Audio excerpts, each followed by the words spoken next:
ঘরেতে রেগেছি যারে দু জাহানের বাদশা নবী কামলিওয়ালা রে দু জাহানের বাদশা নবী কামলিওয়ালা রে আমার মনের ঘরেতে রেখেছি যারে দু জাহানের বাদশা নবী কামলিওয়ালা রে দু জাহানের বাদশা নবী কামলিওয়ালা রে।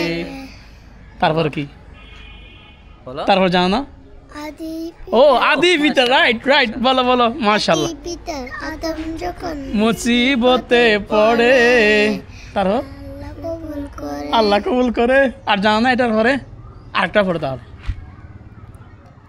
পড়ো ওই এটা পড়ো। আচ্ছা আমি ইংলিশে প্রশ্ন করি ও শিখছে যে হ্যালো হুজাইফ অ্যান্ড রোকান জি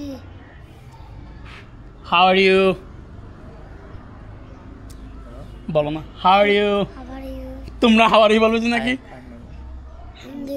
আলহামদুলিল্লাহ আলহামদুলিল্লাহ ফাইন বেশ বেশ আলহামদুলিল্লাহ ফাইন অ্যান্ড ইউ আলহামদুলিল্লাহ ফাইন। আবার বলি তাহলে শুরুতে কেমন hello Rukan and Huzaif how are you. আলহামদুলিল্লাহ ফাইন আবার বলো hello Rukan and Huzaif how are you. আলহামদুলিল্লাহ আর বড় করে আরো বড় করে বলো না আলহামদুলিল্লাহ ফাইন আলহামদুলিল্লাহ well by the grace of almighty Allah. শুক্রিয়া। একটা সালাম দাও সবাইকে একটা সালাম দাও। আসসালামু আলাইকুম আমাদের জন্য দোয়া করবেন আমাদের জন্য দোয়া করবেন আমরা যাতে হাফেজ হতে পারি আমরা যাতে হাফেজ হতে পারি অ্যান্ড আলেম হতে পারি আলহামদুলিল্লাহ কি হলো আলেম হতে পারি আল্লাহ হতে পারি আমিন। আমিন হুম